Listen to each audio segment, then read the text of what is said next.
The night everything burned. Hashtag the scent of home. The air in Moonhaven always carried the salt of the ocean mixed with lavender from the hillside gardens. For Adeline, this was the scent of peace. At 21 years old, she knew every cobblestone street, every fishing boat in the harbor, and every face in the morning marketplace. Her mother, Alara, had taught her the healing arts since she was a child. Together, they tended to the sick, delivered babies, and prepared medicines from the herbs they grew in their small garden overlooking the cliffs. Moonhaven was a small coastal village, home to barely 300 souls. They were not warriors or nobles. They were fishermen, weavers, farmers, and craftspeople. They lived simple lives under the protection of the Coastal Alliance, a group of peaceful settlements that valued trade over warfare. Politics and power struggles felt like distant thunder, something that happened in far-off kingdoms but never reached their quiet shores. Tonight was the harvest moon celebration, the most joyful night of the year. The village square blazed with bonfires, and the sound of fiddles and laughter filled the air. Children chased each other between the dancers, their faces painted with moon symbols. Adeline stood beside her mother at the healer's booth, distributing protective charms and blessing tokens to families. Her mother's hand rested gently on her shoulder, a familiar warmth. "You have a gift, my dear," Alara said softly, watching Adeline comfort a worried young mother. "Not just for healing bodies but for healing hearts. Never lose that light within you." Adeline smiled, not knowing these would be among the last words her mother would ever speak to her. The storm arrives. The first sign that something was wrong came just after midnight. The music had died down, and families were beginning to drift home, tired but happy. Adeline was helping to pack away the remaining herbs when a deep horn blast echoed across the water. It was not the friendly signal of a trading ship. It was a war horn, harsh and threatening. The villagers froze. Old Thomas, the harbor master, stumbled into the square, his face pale with terror. Ships. 3 warships in the bay. They're lowering boats. Panic spread like wildfire. Moonhaven had no army, no walls, no defenses. They had never needed them. Parents grabbed their children. Men ran for fishing spears and farming tools, anything that could serve as a weapon. The village elder, a gentle man named Finn, tried to organize a peaceful delegation. "We have done nothing wrong," he insisted. "This must be a mistake. We will meet them with open hands." But Adeline's mother gripped her arm tightly, her healer's intuition screaming danger. "Something is very wrong. We need to hide the children. Now." Adeline had barely taken 3 steps toward the village hall when the first wave of attackers poured into the square. They were massive warriors, clad in dark leather armor marked with the symbol of a broken chain. Their faces were hard, their movements precise and brutal. These were not raiders looking for treasure. They were soldiers following orders. The leader stepped forward, and the crowd parted instinctively before him. He was tall and powerfully built, with dark hair pulled back severely from a face that could have been handsome if not for the cold fury in his storm-gray eyes. A wicked scar ran across his left eyebrow. He wore the insignia of a commander, and authority radiated from him like heat from a forge. "I am Commander Cale Stormborn of the Iron Legion." His voice boomed across the square. "This village has been charged with harboring traitors to the crown. By order of the High King, Moonhaven is to be seized and searched. Anyone who resists will be executed." "Traitors!" Elder Finn stepped forward, his voice shaking but determined. "Sir, there is some terrible mistake. We are a simple fishing village. We have no connection to any rebellion or treason. Please let us speak to." Cale's hand rose, and a soldier beside him drew a crossbow. The bolt struck Elder Finn in the chest. He fell without another word, his blood pooling on the stones where children had danced just hours before. Alara's scream pierced the night. "No! We are healers. We are innocent." "Innocence is for courts to decide," Cale said coldly. "Search every building. Seize all documents. Anyone who runs is guilty." The world burns. What followed was a nightmare carved into Adeline's soul with brutal precision. The soldiers tore through homes, dragging people into the streets. When young men tried to defend their families, they were cut down. When mothers tried to shield their children, they were pulled apart. Fires erupted as torches were tossed onto rooftops, the dry thatch catching instantly. Adeline ran toward the village hall, where families were hiding children in the cellar. Her mother was right behind her. They had almost reached the door when a soldier stepped into their path. He raised his sword, and Ilara pushed Adeline aside, taking the blow meant for her daughter. "Mother!" Adeline's scream was raw, primal. She caught her mother as she fell, blood spreading across the front of her healer's robe. The bitter irony was not lost on Adeline. Her mother, who had saved so many lives, dying in the street like a criminal. Ilara's hand found Adeline's face, her touch already growing cold. "Run, my love. Survive. Promise me. You will survive." "I can't leave you," Adeline sobbed, pressing her hands uselessly against the wound. "You must." Her mother's voice was fading. "Your light. The world needs your light." And then she was gone, her eyes fixed on something Adeline could not see, her hand falling away. Adeline knelt there in her mother's blood, the world burning around her, and something inside her shattered. The healer, the gentle girl who had spent her life easing pain, was consumed by a rage so absolute it felt like drowning in fire. She barely registered the hands that grabbed her, the rough soldier who hauled her to her feet. "This one tried to run," the soldier reported to someone. "Bring her," came the reply. That voice. The commander. Adeline was dragged through her dying village. She saw Mrs. Petra, the baker, lying motionless in her doorway.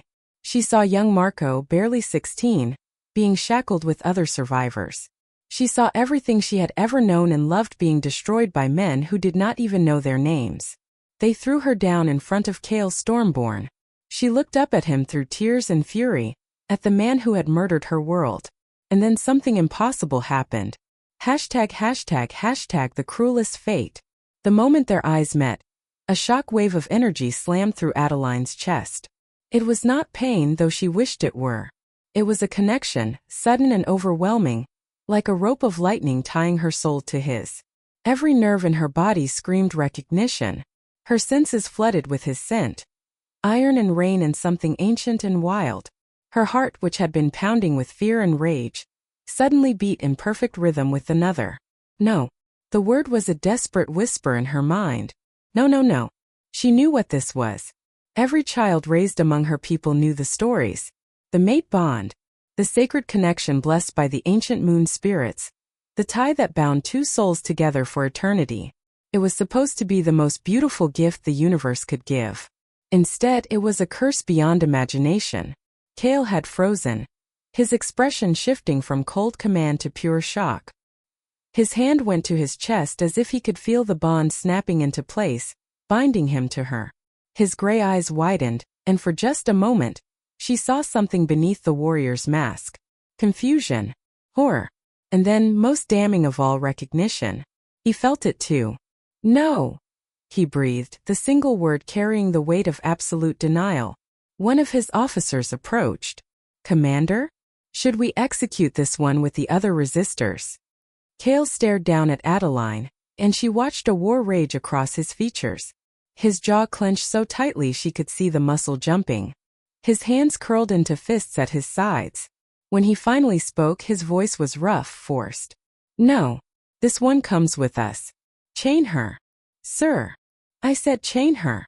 The command was a roar that made even his hardened soldiers flinch. "She is to be taken to Ironhold. She is my prisoner." As the iron shackles closed around Adeline's wrists, she understood the full cruelty of fate.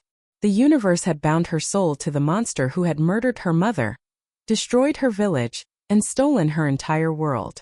The man she should love with every fiber of her being was the man she hated more than death itself.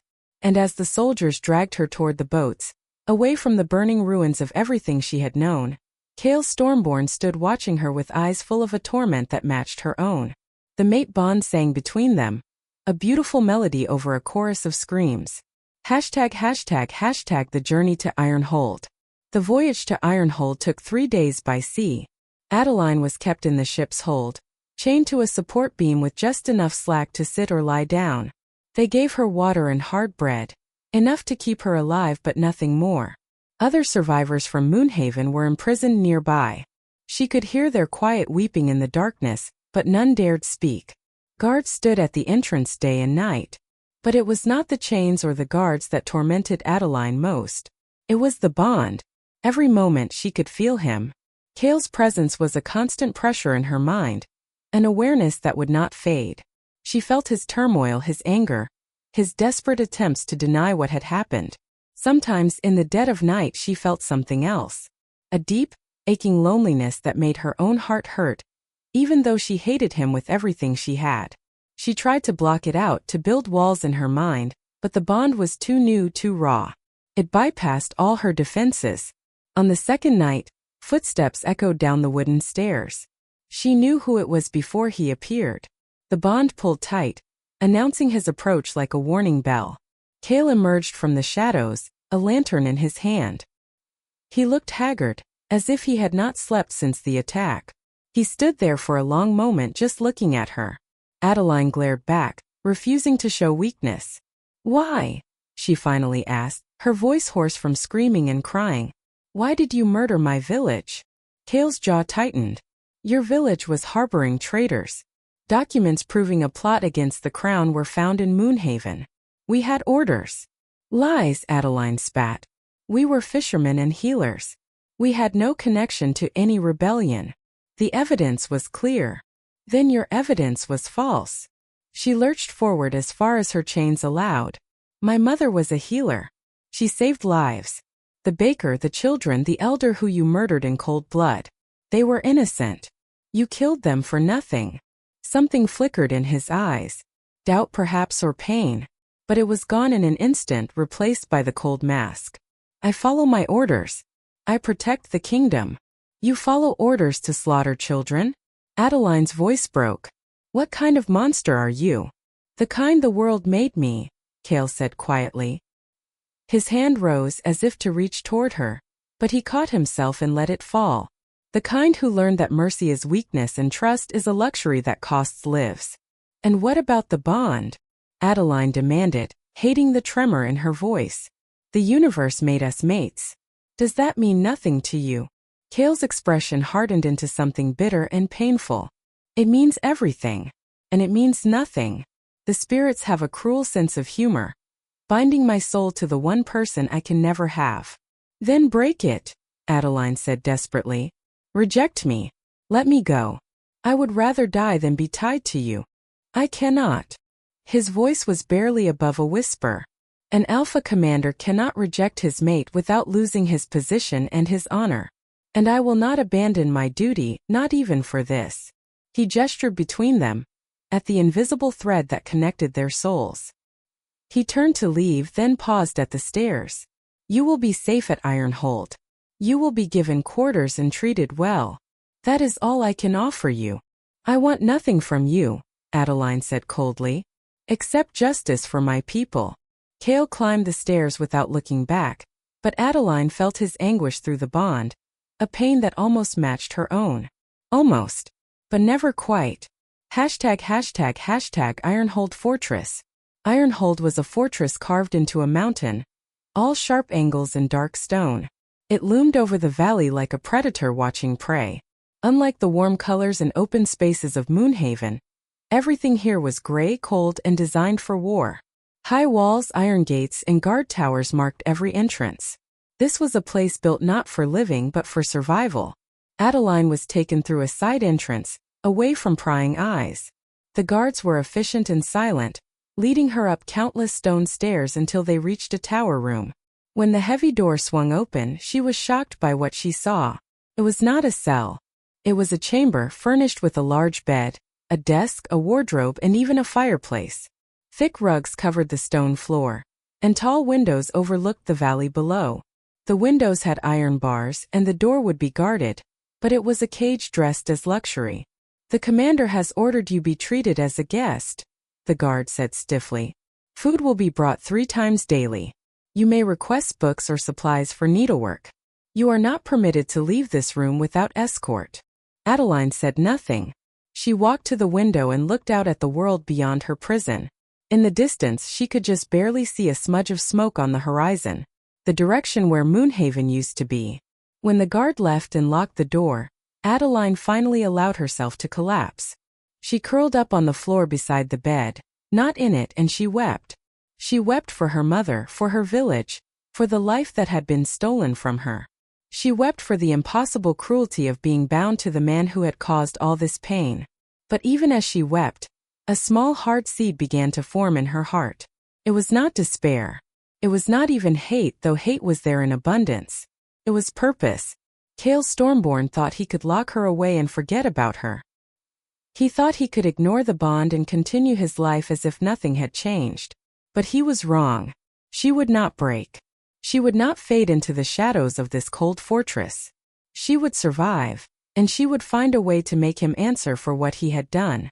She would uncover the truth about why Moonhaven was destroyed. And if the universe insisted on binding her to this monster, then she would use that bond as a weapon. She would be his conscience, his curse, the reminder of his sins living and breathing in the heart of his fortress. Adeline stood up, wiped her tears, and looked at her reflection in the polished metal mirror above the washbasin. Her eyes were red, her face streaked with dirt and soot, but beneath it all she saw something new. A hardness, a determination. The healer from Moonhaven was gone, burned away in the fires. What remained was someone who would not rest until justice was done, even if it destroyed her, even if it destroyed them both. End of Part 1. 2,000 words. ## Part 2. The web of lies unravels. ## A prisoner's life. 3 weeks passed in Ironhold, and Adeline learned to navigate her gilded cage. The fortress operated like a military machine, every movement precise and scheduled. She heard the changing of guards every 4 hours, the training exercises in the courtyard below at dawn, and the war horns that signaled the departure and return of patrol units. She memorized it all, storing every detail like ammunition for a battle she did not yet know how to fight. Her days fell into a bitter routine. A servant girl named Elena brought her meals, always avoiding eye contact and speaking only when necessary. Elena was young, perhaps 17, with mousy brown hair and nervous hands that trembled when she set down the trays. Unlike the guards who treated Adeline with cold indifference, Elena seemed genuinely frightened of her. It took Adeline 2 weeks of patience to finally get Elena to speak more than 3 words. "You don't have to be afraid of me," Adeline said gently one morning as Elena set down breakfast. "I'm just a prisoner, not a threat." Elena paused at the door, her hand on the handle. "That's not what they say, miss." "What do they say?" Elena glanced nervously at the hallway, then whispered quickly. "They say you're the commander's cursed mate. That you've bewitched him. Lady Seraphine says you're dangerous, that you'll bring ruin to Ironhold." Lady Seraphine? Adeline had not heard that name before. "The commander's chief advisor," Elena explained, still whispering. "She's been with him since the tragedy. She practically runs the fortress when he's on campaign." Before Adeline could ask more, footsteps echoed in the corridor. Elena's face went pale. "I must go. Please don't tell anyone I spoke to you." She fled, leaving Adeline with more questions than answers. Who was Lady Seraphine? What tragedy had shaped Cale into the cold commander he was now? And most importantly, why did this advisor want people to fear her? That afternoon, for the first time since her arrival, Adeline was granted permission to leave her room. 2 guards escorted her to the fortress library, a cavernous space filled with ancient books and scrolls. It was clear this privilege came from Cale, though he himself was nowhere to be seen. Through the bond she could feel he was somewhere far below, likely in the training yards, deliberately keeping his distance. The library became her sanctuary. She devoured books on history, law, and the politics of the kingdom. She needed to understand the world that had destroyed hers. But more than that, she was searching for something specific. Any mention of rebellions, traitors, or plots that might have been connected to Moonhaven. It was in the library that she met Master Theron. He was ancient, a withered man who seemed to be part of the furniture, hunched over a desk covered in astronomical charts. When Adeline entered, his milky eyes lifted to her, and a knowing smile crossed his wrinkled face. "Ah," he said in a voice like dry leaves, "the girl who broke the unbreakable commander." Adeline stiffened. I broke nothing. He destroyed my world. Did he? Theron tilted his head curiously. Or did someone else destroy both your worlds and leave you to blame each other? The cryptic words hung in the air. Adeline approached his desk slowly. What do you mean, old man? I mean, child, that I have lived in this fortress for 50 years. I watched Kale grow from a boy into a warrior, and from a warrior into a weapon. I know the smell of manipulation when it poisons the air. He tapped a gnarled finger on a book in front of him. And I know that the attack on your village does not fit the pattern of Kale's usual campaigns. Adeline's heart began to race. Tell me. Theron studied her for a long moment, then nodded to himself as if making a decision. Kale Stormborn was not always the cold commander you see now. 10 years ago, he was engaged to be married. Her name was Lyanna, a kind girl from a noble family. But she was murdered by rebels who infiltrated the fortress, along with Kale's younger sister. He found their bodies in the garden. Adeline felt the blood drain from her face. Through the bond, she suddenly felt an echo of old grief. A wound so deep it had never healed. The betrayal broke something in him, Theron continued. He vowed never to show mercy to traitors again. His campaigns became ruthless, efficient, and absolute. But here's what troubles me. Every campaign he's led has been based on solid intelligence, multiple sources, and clear evidence of actual rebellion. Moonhaven? The evidence came from a single source presented urgently, and he was given only 3 days to act before the supposed attack on the crown was to take place. What source? Adeline demanded. Lady Seraphine. The name hit Adeline like a physical blow.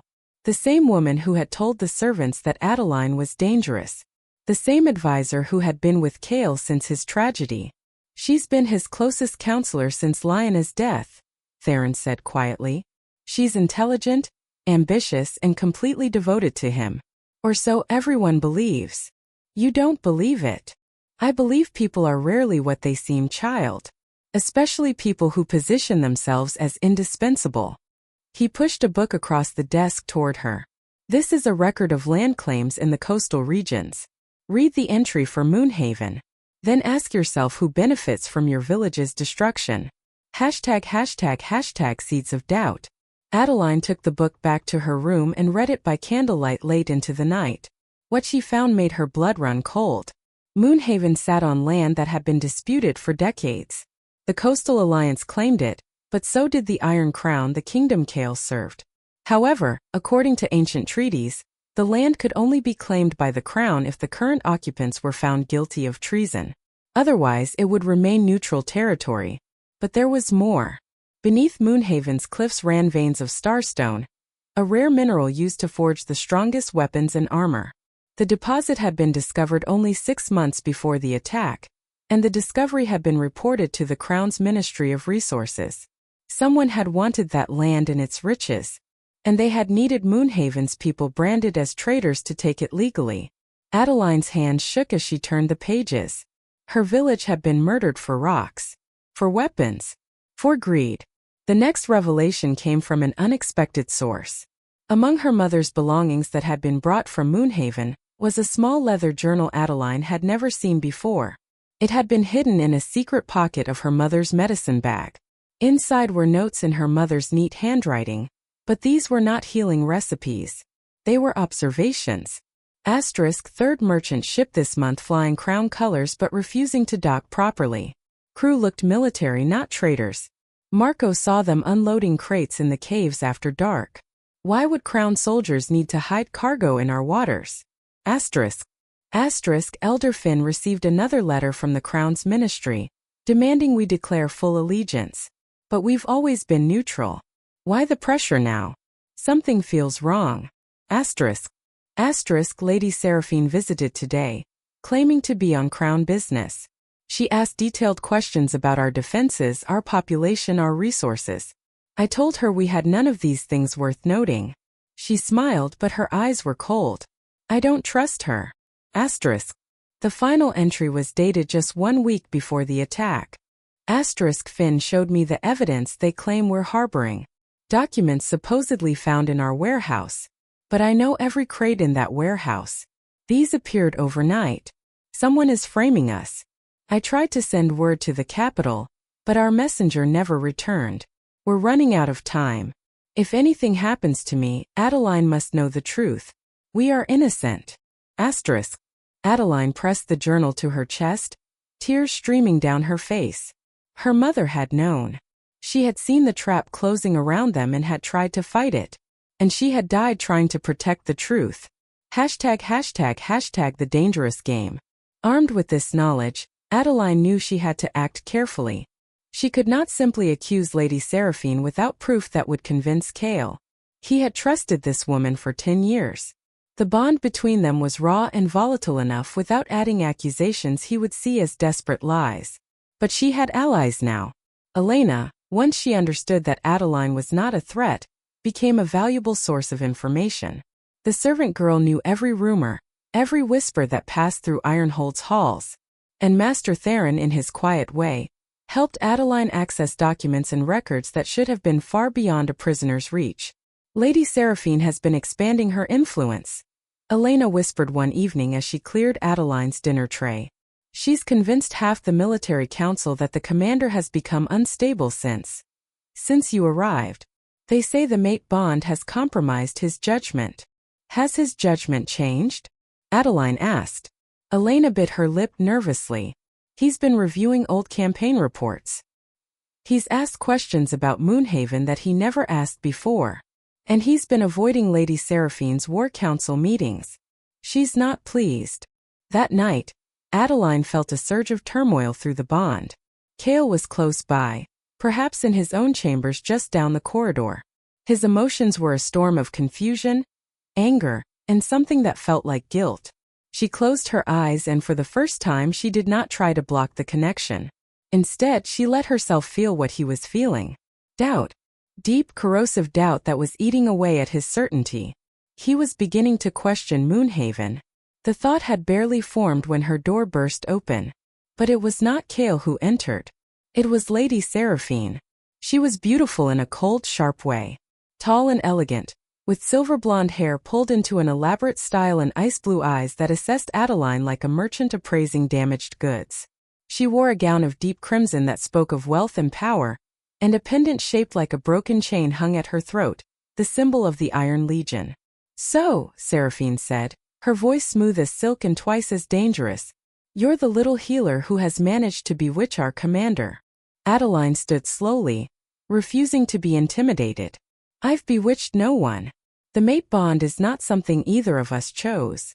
No, but you're certainly using it to your advantage, aren't you? Seraphine circled the room like a predator, poisoning his mind against his loyal advisors, making him question his own actions. He was a perfect weapon until you arrived. A weapon? Adeline's voice was sharp. He's a man, not a tool. He's a commander of the Iron Legion, Seraphine corrected coldly. His purpose is to protect the crown and eliminate its enemies. You're making him weak, hesitant, emotional. She spat the last word like a curse. Perhaps he should be emotional, Adeline shot back.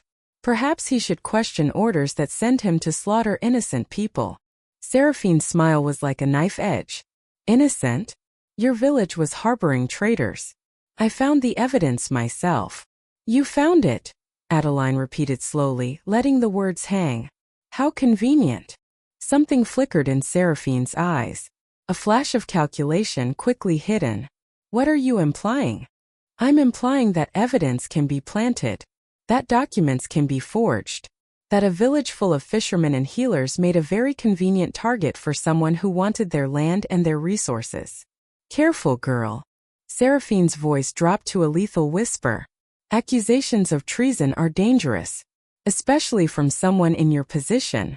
I'm already accused of treason by association, Adeline said boldly. I have nothing left to lose. You have your life, Seraphine countered. Such as it is. And you have the commander's unwilling protection. But both of those things can change. Accidents happen even in fortresses. Falls from towers. Poison in food. It would be tragic, of course, but these things happen to prisoners. The threat was unmistakable. Adeline's heart pounded, but she kept her voice steady. If I die, Cale will know you were involved. The mate bond would let him feel it. Would he care? Seraphine asked sweetly. He hates what you represent. You're a living reminder of his shame, his weakness, his cursed fate. He might even thank me for freeing him. She swept toward the door, then paused. Stay out of matters you don't understand, little healer. The commander belongs to the crown, to his duty, and to those of us who have earned his trust through years of loyalty. You're just a mistake the universe made. Don't make yourself a problem that needs to be solved. The door slammed shut, and Adeline heard the lock turn. She stood there, shaking with adrenaline and fear. But beneath the fear was something else. Certainty. Seraphine had just confirmed everything. Her threats, her possessiveness of Cale, her fury at Adeline's influence. It all pointed to a woman protecting something she had built carefully over years. A weapon she had shaped, a commander she controlled. And Adeline had just become a threat to that control. ####the breaking point. That night Adeline could not sleep. She paced her room, her mind racing through everything she had learned. She had pieces of the puzzle, but not enough to prove the full picture. She needed more evidence, something concrete that would force Cale to see the truth. At midnight she heard the lock turn. Her heart leaped into her throat, terrified that Seraphine had made good on her threats.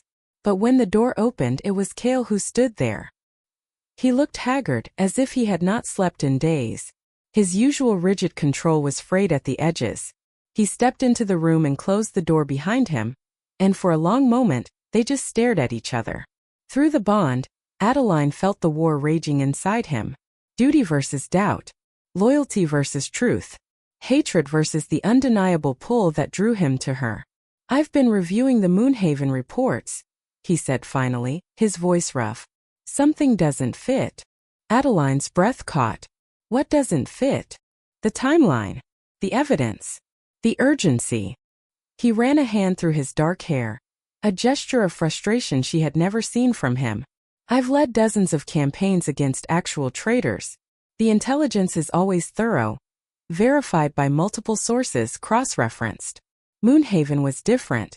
The evidence came fast from a single source, and I was told we had to act immediately or the crown itself would be at risk.